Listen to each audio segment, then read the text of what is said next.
So for today's show, I want to talk about, if you can believe this, crying, and I also want to talk about men's difficulty in our culture to express feelings and emotions.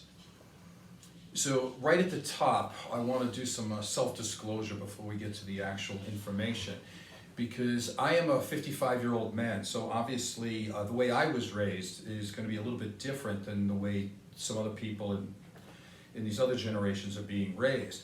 But I still think it's an important subject because I do have a lot of adolescent male clients, and they still have a lot of difficulty expressing feelings and emotions, and they certainly are not very open with crying. So I really want to talk about this, and it's not just for men and adolescent boys. I think this can help a lot of women too, so I'll give you some insight.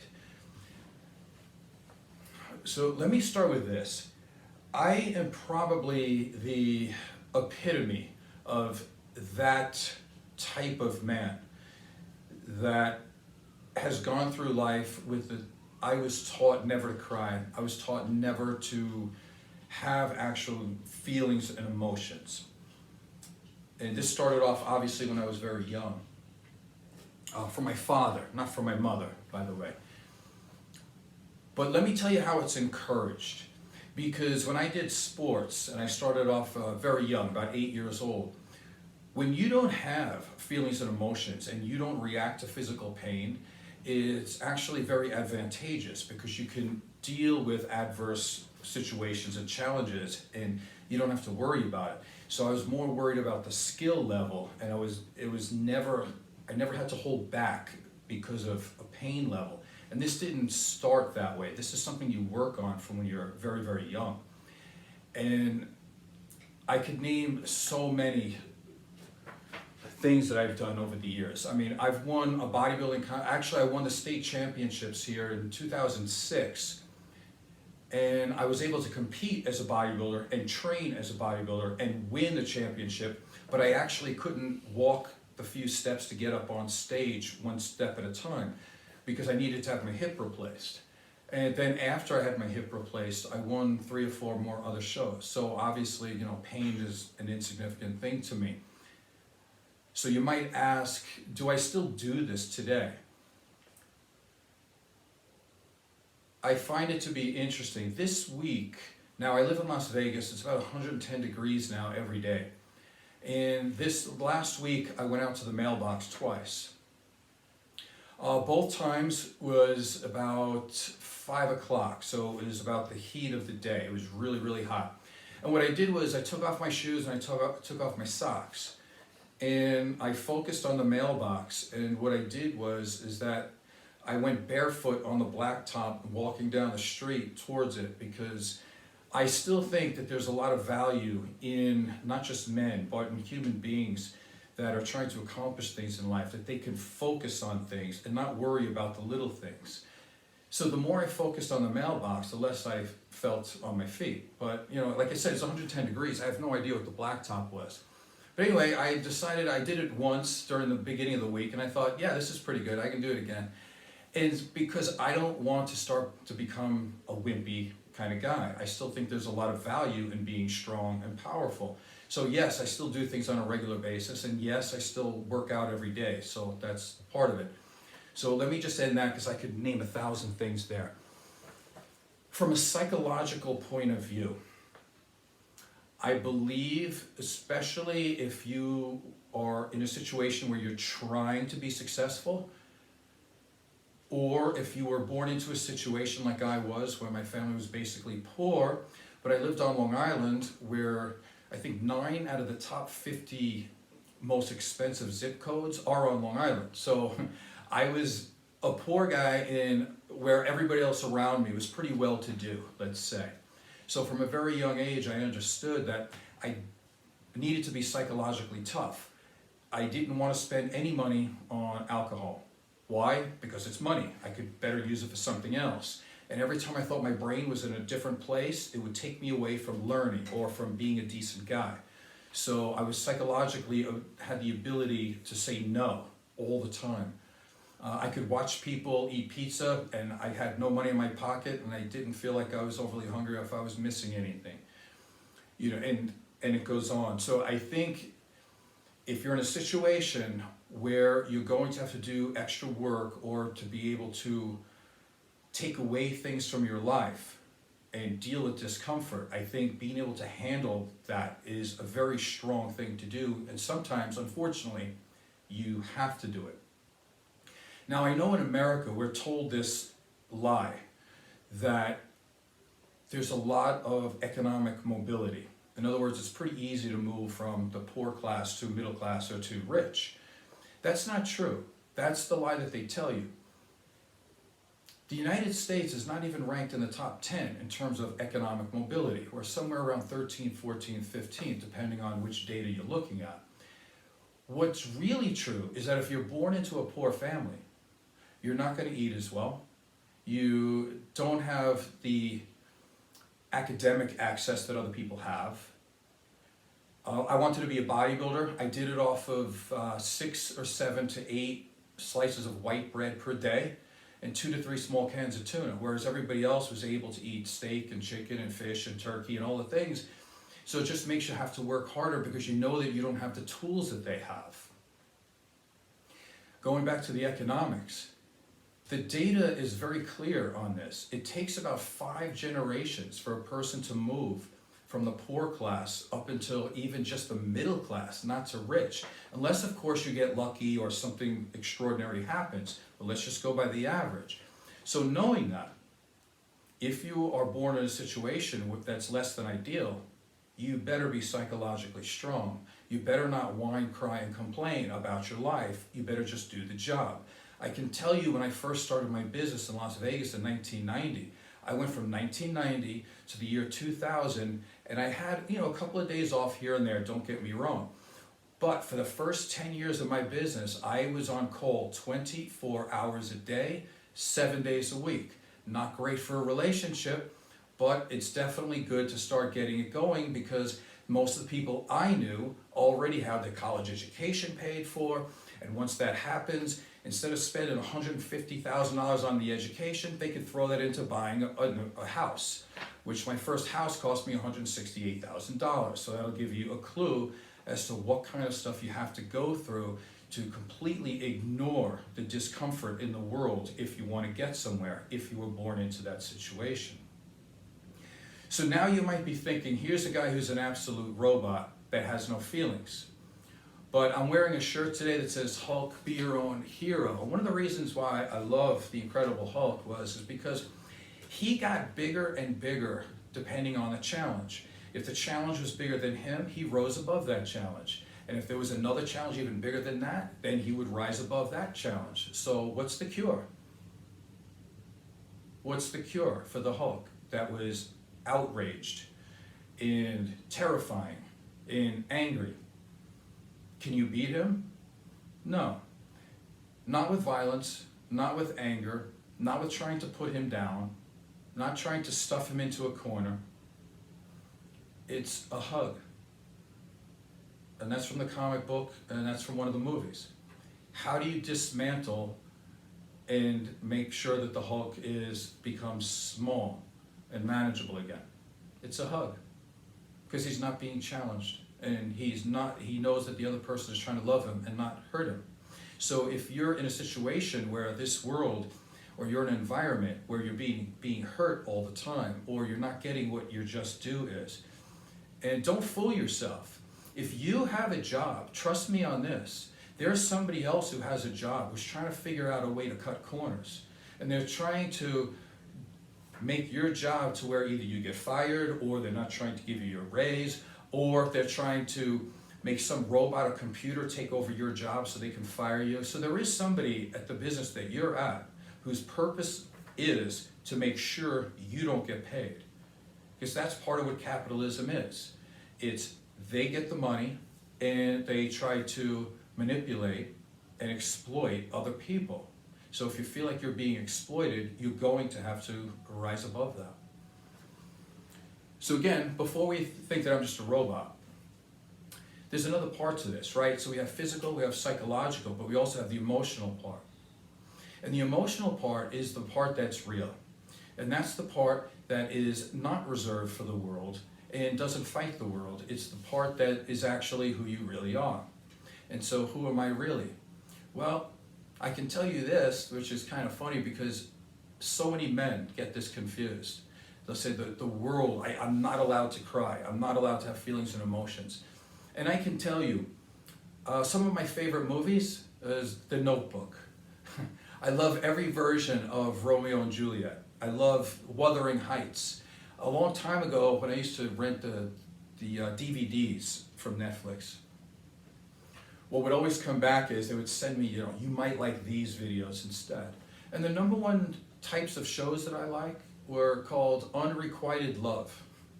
Or just, like Tristan and Isolde. I love movies that have to do with human beings trying to make it in the world and trying to care about each other. I don't like these movies where it's all special effects and action, where things are blowing up but there's no emotional content. It just bores me to death. I can't stand it.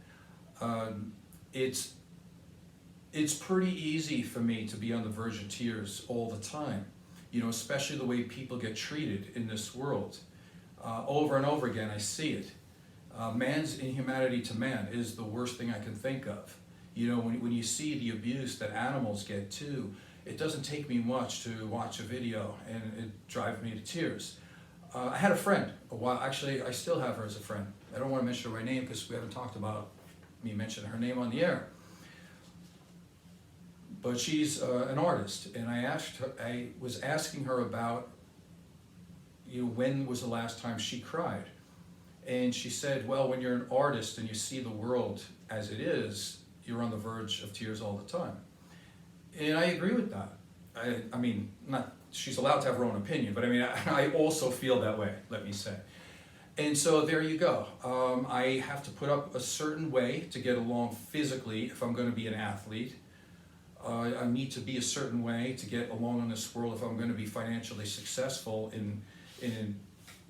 when you're born without that much. It's like playing a Monopoly game and you come in 30 minutes late and everybody else that's playing, they already own Boardwalk and Park Place and they own half of they own all the places on the Monopoly board, and you're sitting there and you can't land on anything without somebody saying you owe them money. How are you going to win in that situation? Well, you got to drop some of your whining, crying, and feelings and emotions, and you got to just do the job. And that's kind of the way it is. So that's a really long intro. So hopefully you didn't think this video was going to be short, because I didn't actually start yet. I wanted to call this video Fears for Tears. Now, if you're into 80s music, you know the band Tears for Fears, hopefully. So one of the questions I really wanted to answer today and ask is, when is it okay to cry? And what's the problem if you don't?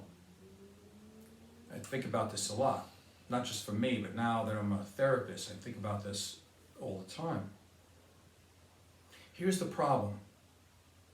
The repression of emotions is correlated to increased anger, violence, drug use, anxiety, depression, and men are 4 times more likely than women to commit suicide. Now, women, they attempt suicide more often, but they have a realistic thought that if they attempt suicide, it can be that they're looking for help, because there's a pretty good chance that there'll be a social bonding after a woman tries to attempt suicide. Whereas most men, and I'm not saying they wouldn't get social bonding or somebody to care, but the average man's perception of this world is if they go to commit suicide, they better finish the job. Because if they don't, they'll just get made fun of even more. So that's why men are much more likely to commit suicide than men. They actually follow through. It's not a call for help. They called for help before. Nobody listens. So what's the solution? The solution, as I see it, is this. The healthy development of any human being has to include the full acceptance of all emotions, not just the good ones, but the bad ones, especially the bad ones. Anybody can do well when you're feeling great, everybody loves you, you got plenty of money in the bank. That's easy for anybody, or should be easy. The difference is going to be, can you handle the negatives of your life? So this really comes down to,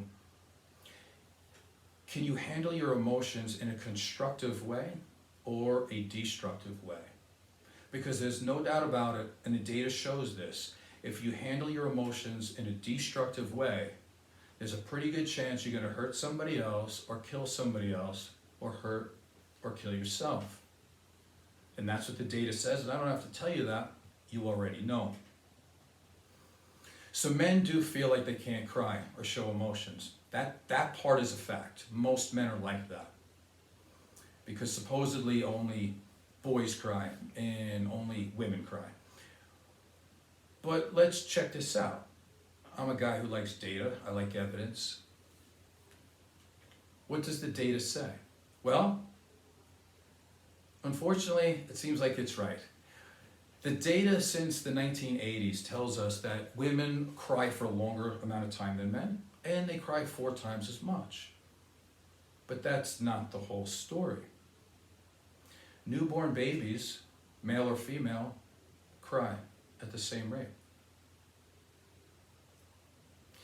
And boys and girls cry at the same rate up until adolescence. So again, doesn't tell the whole story. Maybe we're more equal than we think. Now, there's somebody out there saying, well, during adolescence, there's an influx of endogenous testosterone, which would make a man not cry or not have feelings or emotions. Okay, that's fair enough. We need to be able to check that out. Let's take a look at it.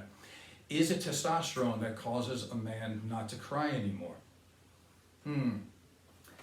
So let's look at some, what we would call real men. Ancient Greek warriors. But here's what the ancient Greeks had to say. They thought men should have full access to feelings and emotions. They didn't trust other men if they didn't cry.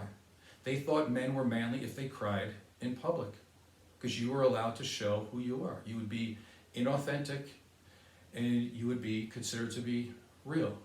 It was expected that if you were in the military, you and your military friends would cry as well with you.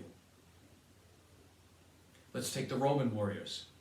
They're the Stoics. Stoic doesn't mean not to have any emotions. It means to be able to handle your emotions and to be able to see them and to experience them fully.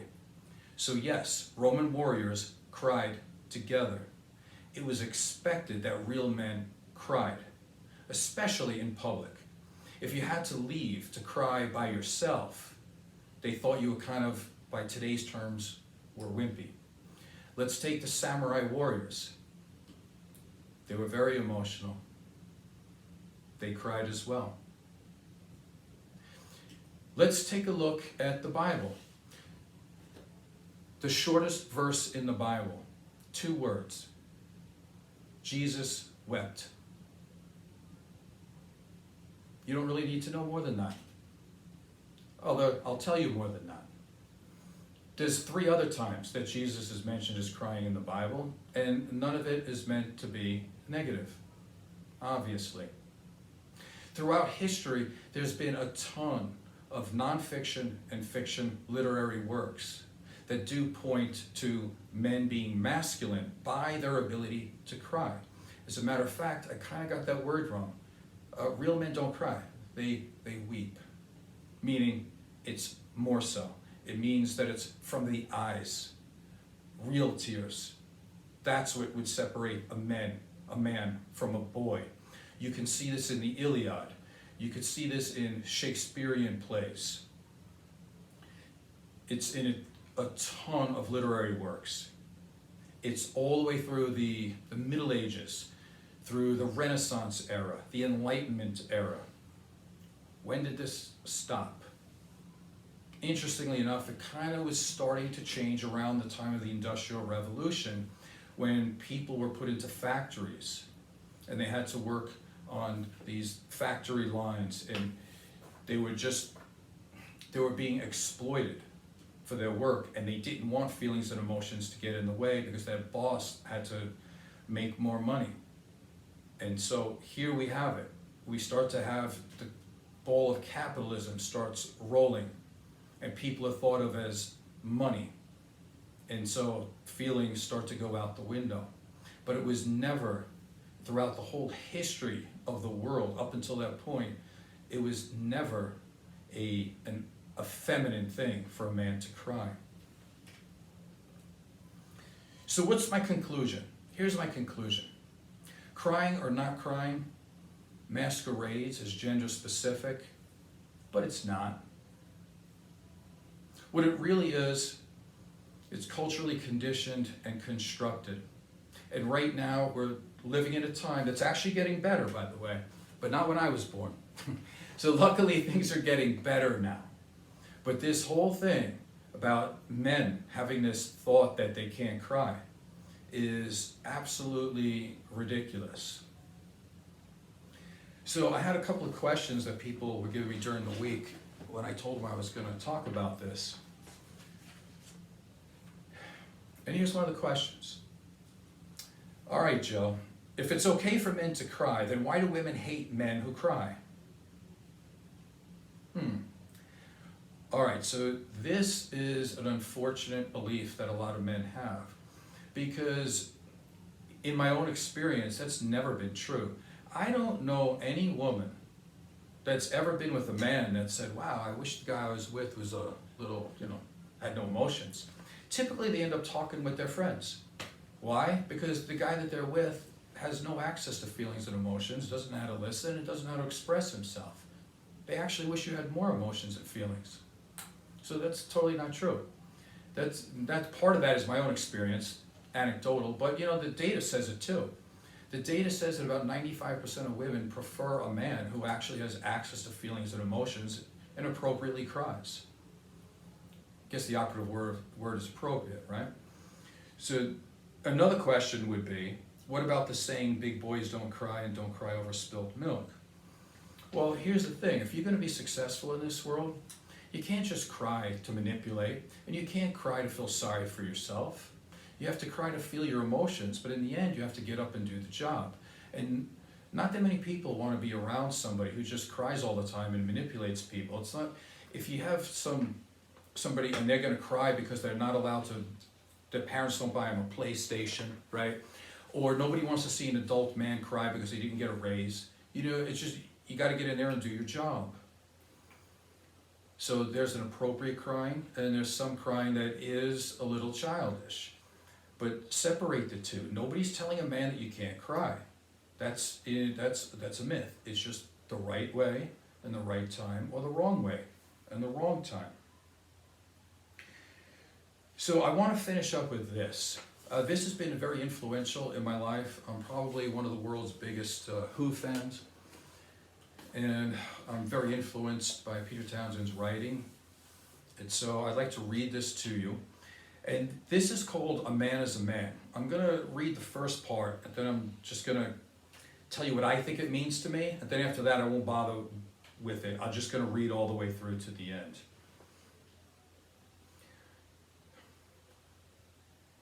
You talk about your crazy affairs. You talk about your life as though it mattered. You get attention because you block the stairs and bragging about some bottles that you have shattered. So here, the way I see it, right? Like, some guys have it wrong. What they're doing is like, if you're going out and you're having unconscious sex with whoever, you are trying to get attention by bullying people, by being angry and taking it out on people and hurting people, by going out and drinking and being destructive. That's not a real man. And just so I'm clear with my show today, I want to say this. I fully 100% believe that a man can be many different things. Just be the best man that you can be. I don't care if you want to be a secretary or a nurse or you want to be in the military. I don't care. I think you should be able to be who you want to be. And it's the same thing with women. If a woman, I don't care. I'm very liberal. Women need to be able to do what they need to do to follow their heart. I'm not into this whole gender-specific thing. And before I get to the rest of this, I want to add this, because I know there's a lot of conservative men out there that go, well, I need to be a real man. I have no emotions. I don't cry. And this is the way it is.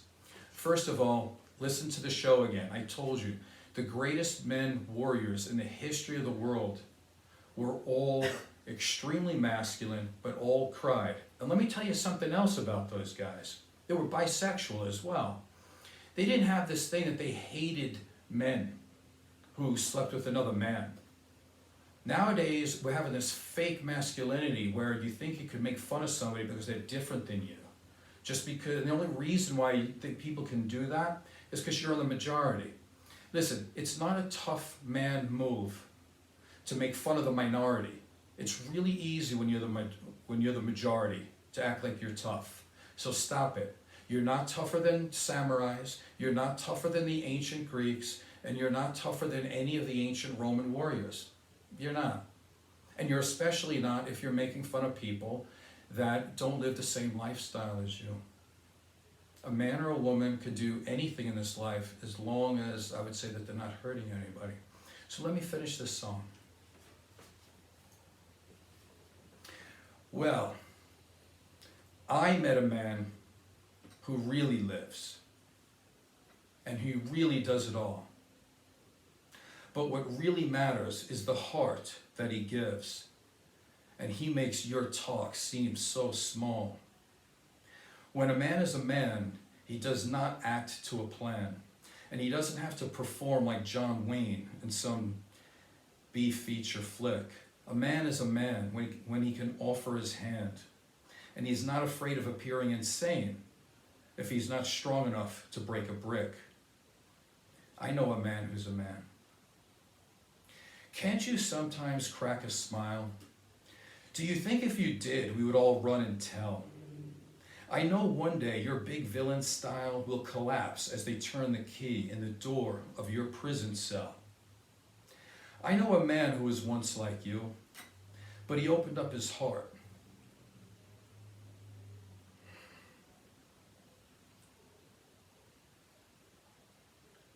No one is really bad right through. He's just another part. When a man is a man and he drinks until he's canned, he can drop to the floor and he can weep. We won't ask the price. A man is a man. He can fall, he can stand. We won't love him more if he keeps his soul on the ice. I know a man who's a man. Every one of us is looking for fame. He's a looker, he's a dresser, he's a genius under pressure. I know a man who could tighten your ring. He's a father. He's a brother. He's a rock. He's a lover. He's a man. Yes, he's a man. And he doesn't act to a plan. He doesn't have to get hitched to a train in some Muscle Beach trick. A man is a man when he can offer his hand. And he's not afraid of appearing insane if he's not strong enough to break a brick. Be a man who's a man. Thanks for listening today. I'm Joe Peroni from the Rise Above Project. I hope you liked today's show, and hopefully you can subscribe and tell a friend. Thank you.